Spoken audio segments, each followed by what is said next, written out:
भूगोल कक्षा 9 अध्याय 3 अफवाह में आज भाग 2 है, जिसमें भारत में अफवाह तंत्र है, जिसमें हम भारत में बहने वाली नदियों के बारे में जानेंगे।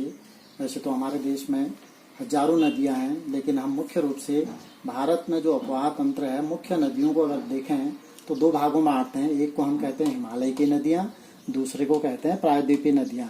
तो हिमालय की नदियों में मुख्य रूप से 3 नदियों का नाम आता है। एक गंगा नदी तंत्र, सिंधु नदी तंत्र और ब्रह्मपुत्र नदी तंत्र। तो बच्चों, सबसे आज हम अपने पवित्र नदी, जिसको हम राष्ट्रीय नदी भी घोषित की गई है, गंगा नदी के बारे में, इसके उद्गम से लेकर के जहाँ ये समुद्र में मिलती है वहां तक की इसकी यात्रा के बारे में जानते हैं। देखिए बच्चों, यहाँ गंगोत्री हिमनद यानी कि गंगोत्री ग्लेशियर है। गंगोत्री ग्लेशियर के निकट ही एक गोमुख स्थान है। गोमुख से भागीरथी का उद्गम होता है, यानी कि निकलती है। और दूसरी इसकी बाईं ओर से बच्चों एक भिलंगना नदी निकलती है। इन दोनों नदियों का संगम जो होता है बच्चों, यहाँ टेहरी में होता है। यहाँ पर टेहरी बांध भी बनाया गया है। तो टेहरी बांध दो नदियों के भागीरथी और भिलंगना के संगम में है। ये भागीरथी आगे को, फिर यहाँ से भागीरथी बड़ी नदी है, इसकी सहायक हुई तो ये इसी क्रम में आगे को बढ़ती है। और दूसरी तरफ बच्चों, यहाँ सतोपंथ है, यहाँ मिलाम ग्लेशियर है। यहाँ से सतोपंथ से विष्णु गंगा निकलती है और मिलाम से धौली गंगा निकलती है। ये दो नदियों का जहाँ संगम होता है बच्चों, यहाँ पर इसको हम विष्णु प्रयाग कहते हैं। यानी कि पंच प्रयाग हमारे यही सब स्थित हैं। देखिए, पहला विष्णु प्रयाग यानी कि विष्णु गंगा और धौली गंगा के कहाँ संगम पर। और इससे नीचे फिर इस नदी का नाम पड़ जाता है बच्चों। दो नदियां, छोटी छोटी नदियां थी, इससे इसका नाम इससे नीचे पड़ गया, इसका पूरा यहाँ तक का नाम पड़ गया, इसमें अलकनंदा नाम पड़ गया है। अब ये अलकनंदा नदी बन गई। यहाँ से अलकनंदा के नीचे आते हैं तो यहाँ नंदा घूंघट से बच्चों नंदाकिनी एक नदी निकलती है, जिसको हम कहते हैं, और जहाँ पर अलकनंदा से मिलती है उसको कहते हैं नंद प्रयाग। उसके बाद फिर बाईं ओर से आते हैं तो यहाँ से फिर यहाँ एक पिंडारी ग्लेशियर है। पिंडारी ग्लेशियर से एक नदी निकलती है पिंडर, जो यहाँ आकर के अलकनंदा से मिलती है। ये अलकनंदा ही है, पूरी शाखा यहाँ तक अलकनंदा है बच्चों। तो अलकनंदा से जहाँ पर मिल रही है उसका नाम है कर्णप्रयाग, यानी कि विष्णु प्रयाग, नंद प्रयाग, कर्णप्रयाग। 3 प्रयाग आ गए हैं। तीनों प्रयाग जो है चमोली जिले में स्थित हैं बच्चों। उसके बाद फिर यहाँ आपका मंदरांचल पर्वत श्रेणी है। यहाँ से एक मंदाकिनी नदी निकलती है, जो ये अलकनंदा नदी में मिलती है।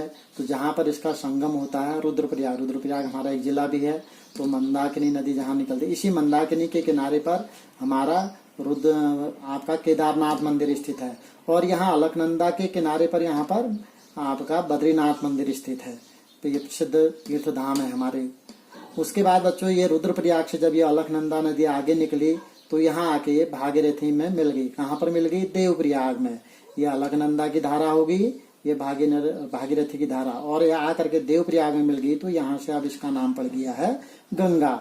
और यहाँ से हरिद्वार, अक्सर बिजनौर होते हुए अब आगे हरिद्वार, ये हमारा उत्तराखंड का ही जिला है। और हरिद्वार से जाकर के बच्चों मैदानी क्षेत्र में प्रवेश करने लग जाती है। अब मैदानी क्षेत्र से प्रवेश करती है तो आगे बढ़ते हुए ये फिर हमारे उत्तराखंड, फिर यहाँ पर आपका दूसरे नंबर पर ये आपका उत्तर प्रदेश, फिर उसके बाद बिहार, उसके बाद पश्चिमी बंगाल, इतने राज्यों से होते हुए ये बहती है। ये इसका अपवाह तंत्र हो गया, इतने राज्यों से बहते हुए। इसके बाद इसकी कुछ सहायक नदियां हैं। अब सबसे बड़ी सहायक नदी पर अगर चलें तो बच्चों ये देखिए, यहाँ यमुनोत्री ग्लेशियर है। इस यमुनोत्री ग्लेशियर से बच्चों यमुना नदी निकलती है। ये यमुना नदी निकल रही, इसके किनारे बहुत आपके शहर हैं, कुरुक्षेत्र, दिल्ली, मथुरा, आगरा, इटावा, हमीरपुर, इस तरह के शहर हैं। फिर यमुना नदी की भी सहायक नदियां हैं बच्चों, जो इसमें मिलती है। यहाँ मध्य प्रदेश के इंदौर से एक नदी निकलती है, चंबल नदी, जो यहाँ कहाँ मिलती है? इटावा में मिलती है यमुना नदी से। फिर यहाँ भोपाल से एक नदी निकलती है, जिसको हम बेतवा कहते हैं। ये बेतवा नदी यहाँ उत्तर प्रदेश के हमीरपुर में मिलती है, इसका संगम यहाँ पर है। इसी बेतवा नदी के किनारे सांची स्थित है। आपने सांची का स्तूप पढ़ा होगा, वो सांची का स्तूप इसी नदी के किनारे पर, बेतवा नदी के किनारे पर स्थित है। उसके बाद बच्चों फिर आगे चलते हैं तो यहाँ जाकर के प्रयागराज, जिसको पहले इलाहाबाद नाम से जानते थे, अब प्रयागराज इसका नाम पड़ गया है। प्रयागराज में इस गंगा नदी से मिल जाती है। उसके बाद बच्चों इसी में फिर नीचे से दक्षिण से, ये देखिए दक्षिण से उत्तर की ओर आ रही है, ऊपर की ओर आ रही है नदियां। ये तो यमुना की सहायक थी। एक इसमें दक्षिण से और मध्य प्रदेश की अमरकंटक से एक नदी निकलती है, जिसको हम कहते हैं सोन नदी। ये पटना के निकट मिलती है।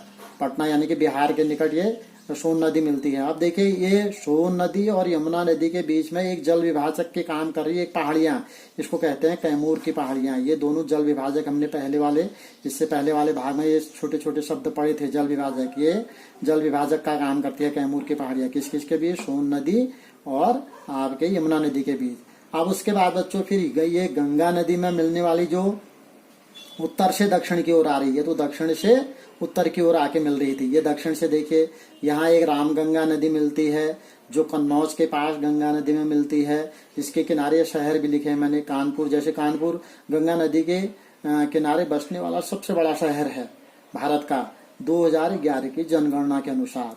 उसके बाद फिर बच्चों ये घाघरा नदी निकलती है जो कहाँ, बक्सर में मिलती है। फिर गंडक नदी मिलती है और यहाँ कहाँ मिलती है, ये पटना में, यानी कि बिहार की राजधानी पटना में मिलती है। उसके बाद कोसी नदी जिसको बिहार का शोक के नाम से भी जानते हैं, ये कटिहार यानी कि बिहार में ही मिलती है। ये कोसी, गंडक, घाघरा ये सब नेपाल से आती है। ये तो नेपाल हिमालय से ये नदियां आती हैं। उसके बाद बच्चों एक नदी और है इसमें, गोमती। ये गोमत ताल यानी कि पीलीभीत मैदानी क्षेत्र से निकलने वाली नदी है एकमात्र। ये देखिए जो गंगा नदी में मिल रही है, ये पीलीभीत के गोमत ताल से निकलती है और आपके प्रयागराज के आसपास कहीं ये मिलती है। उसके बाद फिर आगे चलते हैं बच्चों, इसमें एक नदी और मिलती है छोटा नागपुर की पहाड़ियों से निकल करके, दामोदर नदी मिलती है। दामोदर नदी यहाँ आगे मिलती है, इसको आगे चलाते हैं पहले। अब कटिहार से हम आगे चले बच्चों, पश्चिमी बंगाल में पहुंच गई। पश्चिमी बंगाल में एक स्थान है फरक्का। फरक्का से हमारी गंगा नदी के दो भाग हो गए, एक भाग तो सीधे दक्षिण की ओर चले गया और एक भाग चले गया यहाँ हमारे पश्चिमी बंगाल से आगे कहाँ, ये आपके बांग्लादेश में स्थित प्रवेश कर गया है। तो जो नीचे पश्चिम की ओर गई बच्चों एक गंगा की धारा, इसको कहते हैं हुगली। इसी हुगली नदी में एक दामोदर नदी मिलती है, यानी गंगा की शाखा ही है भी। तो ये छोटा नागपुर की पहाड़ी से मिलकर हुगली नदी में मिलती है। और दूसरी शाखा जो है बच्चों ये भागीरथी के नाम से यहाँ से आगे से गई, फिर भागीरथी भी कहते हैं इसको यहाँ। और जब ये बांग्लादेश में प्रवेश करती है बांग्लादेश में, तो इसको पद्मा कहने लग जाते हैं। इसका नाम क्या पड़ जाता है यहाँ, पद्मा। बांग्लादेश में पद्मा है और हमारे देश में गंगा थी, और यहाँ पर जब दो भागों में बढ़ गई तो यहाँ भागीरथी भी कहते हैं इसको। उसके बाद बच्चों फिर यहाँ से हमारी ब्रह्मपुत्र नदी आती है। जो ब्रह्मपुत्र बांग्लादेश में प्रवेश करती है तो उसको जमुना के नाम से जाना जाता है। यमुना अलग है, यमुना अलग नदी है, जमुना ये ब्रह्मपुत्र का नाम है। कहाँ, बांग्लादेश में है ये। और जहां पर पद्मा और ये जमुना मिलती है, यानी कि गंगा और ब्रह्मपुत्र मिलती है, इससे नीचे जब ये एक शाखा में बढ़ जाती है बच्चों, तो ये मेघना नाम पड़ जाता है इसका। क्या नाम पड़ जाता है बांग्लादेश में, मेघना। और मेघना के नाम से ये फिर यहाँ एक सुंदरबन डेल्टा ना, एक डेल्टा बनाती है जिसका नाम सुंदरबन है। ये हुगली नदी भी इसी हुगली नदी, ये सब मिलके गंगा और ये गंगा इनके मिलने से क्या बनता है, सुंदरबन डेल्टा बन जाए, जो विश्व का सबसे बड़ा डेल्टा है। तो इस तरह से बच्चों ये हमारे गंगा नदी का पूरा रास्ता बन गया, पूरा प्रवाह क्षेत्र हो गया। ये कितने क्षेत्रों में, कितने राज्यों में प्रवाहित होती है, इस तरह से। आप देखिए गंगा की कुल लंबाई बच्चों हमारी किताब के अनुसार कक्षा 9 की 2500 किलोमीटर है। वैसे 2525 किलोमीटर अधिकतर जो है उसको लिखा हुआ दिखता है। और हमारे देश में जो गंगा की लंबाई है बच्चों, यहाँ बांग्लादेश में प्रवेश करने से पहले 2071 किलोमीटर लगभग है। और ये प्रवाह क्रम में हमने बताया उत्तराखंड और आपका यहाँ उत्तर प्रदेश, फिर यहाँ पर आपका बिहार और पश्चिम बंगाल, इन 4 राज्यों से होकर के इसका प्रवाह क्षेत्र है। और 2008 में बच्चों इस गंगा नदी को राष्ट्रीय नदी भी घोषित किया गया है। इसके संरक्षण के लिए, गंगा नदी के संरक्षण के लिए बच्चों एक योजना चलाई गई जिसको हम नमामि गंगे योजना के नाम से जानते हैं, जो 2014 में शुरू की गई थी। तो इस तरह से बच्चों हमारे ये आपकी गंगा नदी के बारे में पूरा विवरण है।